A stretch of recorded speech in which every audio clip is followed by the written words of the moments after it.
Hi hello ನಮಸ್ಕಾರ. ಎಲ್ಲರೂ ಹೇಗಿದ್ದೀರಾ? ಚೆನ್ನಾಗಿದ್ದೀರಾ ಅಂತ ಭಾವಿಸ್ತೀನಿ. Welcome back my YouTube channel. ಯಾರೆಲ್ಲ ಇನ್ನೂ ನನ್ನ ಚಾನಲ್ಗೆ ಸಬ್ಸ್ಕ್ರೈಬ್ ಮಾಡ್ಕೊಂಡಿಲ್ವೋ ಸಬ್ಸ್ಕ್ರೈಬ್ ಮಾಡ್ಕೊಳ್ಳಿ. ಬೆಲ್ ಐಕಾನ್ ಮೇಲೆ ಕ್ಲಿಕ್ ಮಾಡಿ ನೋಟಿಫಿಕೇಷನ್ ಆಲ್ ಅಂತ ಕೊಟ್ಟು ವಿಡಿಯೋನ ಕೊನೆವರೆಗೂ ಸ್ಕಿಪ್ ಮಾಡದೆ ನೋಡಿ. ವಿಡಿಯೋ ನೋಡಾದಮೇಲೆ ಹೇಗಿತ್ತು ಅಂತ ಕಮೆಂಟ್ ಸೆಕ್ಷನಲ್ಲಿ ನಿಮ್ಮ ಅನಿಸಿಕೆ ಅಭಿಪ್ರಾಯಗಳನ್ನು ತಿಳಿಸಿ. ಜೊತೆಗೆ ಪಕ್ಕದಲ್ಲಿರುವಂಥ ಹೈ ಪಾಯಿಂಟ್ಸ್ನ ಕೊಡೋದು ಮರಿಬೇಡಿ ಅಂತ ಹೇಳ್ತಾ ಇವತ್ತಿನ ವಿಡಿಯೋನ ಶುರು ಮಾಡ್ತಾ ಇದ್ದೀನಿ. ಕೆರೆ ನೋಡಕ್ಕೆ ಹೋಗ್ತಾ ಇದ್ದೀವಿ. ಕೂರಕ್ಕೂ ಕಳ್ಳಿಕೆರೆ ಅದ ನೋಡಕ್ಕ ರಂಜಿಕೆರೆ ಲವ್ವಿಗೆ.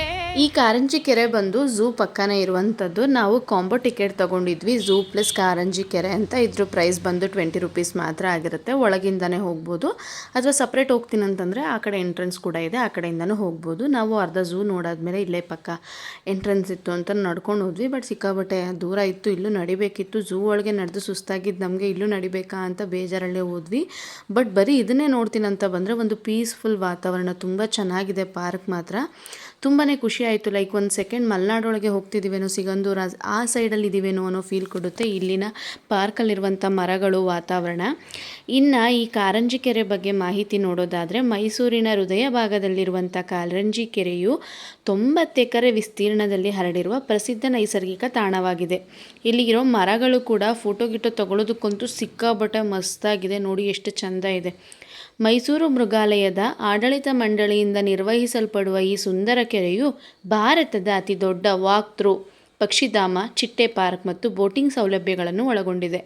ಇದು ಭಾರತದ ಅತಿ ದೊಡ್ಡ ವಾಕ್ ಥ್ರೂ ಪಕ್ಷಿಧಾಮವಾಗಿದೆಯಂತೆ. ಮತ್ತು ಇಲ್ಲಿ ಒಂದಷ್ಟು ಪಕ್ಷಿಗಳನ್ನ ನೋಡ್ಬೋದಂತೆ. ನಾವು ಹೋದಾಗ ಯಾವ ಪಕ್ಷಿಗಳು ಕಾಣಲಿಲ್ಲ. ಜೊತೆಗೆ ಪಕ್ಕ ಪಾರ್ಕ್ ಇದೆ, ಆಟ ಆಡ್ಬೋದು.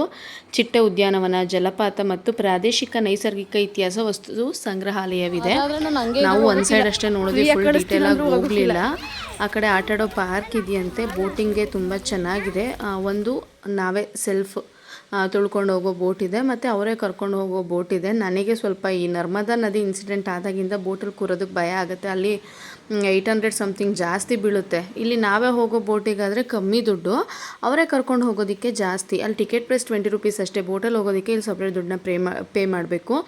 ಕೆರೆ ಅಂತೂ ನೋಡೋದಕ್ಕೆ ತುಂಬಾ ಚೆನ್ನಾಗಿತ್ತು, ಖುಷಿ ಆಯಿತು. ನಾನು ಕೂತ್ಕೊಂಡು ವೀಡಿಯೋಸ್ ಎಲ್ಲ ತೊಗೊಂಡೆ. ಪೀಸ್ಫುಲ್ ವಾತಾವರಣ. ಇಲ್ಲಿ ಬಂದು ನೆಮ್ಮದಿಯಾಗಿ ಸಮಯನ ಕಳಿತೀನಿ ಅಂದರೆ ಒಳ್ಳೆಯ ಜಾಗ ಇದು ಅಂತಲೇ ಹೇಳ್ಬೋದು.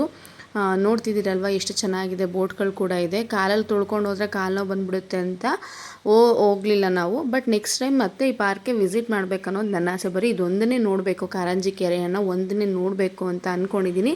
ನೋಡೋಣ ನೆಕ್ಸ್ಟ್ ಯಾವಾಗ ಹೋಗ್ತೀನಿ ಅಂತ. ಕೆರೆ ನೋಡ್ಕೊಂಡು ಈ ಕಡೆ ಬಂದರೆ ಪಾರ್ಕ್ ಇತ್ತು. ಪಾರ್ಕ್ ಮಾತ್ರ ಮಕ್ಕಳಿಗೆ ತುಂಬಾ ಇಷ್ಟ ಆಯಿತು. ಇದನ್ನು ತೋರಿಸೋದಕ್ಕೆ, ಇಲ್ಲಿ ಆಟಾಡ್ಸೋದಕ್ಕೆ ಮಕ್ಕಳನ್ನ ಸಪ್ರೇಟ್ ಕರ್ಕೊಂಬರ್ಬೇಕಂತ ಅನ್ನಿಸ್ತು. ಅಷ್ಟು ಚೆಂದ ಮೇಂಟೈನ್ ಮಾಡಿದ್ದಾರೆ ಗೇಮ್ಸ್ ಎಲ್ಲ ಆಟಾಡೋದಕ್ಕೆ.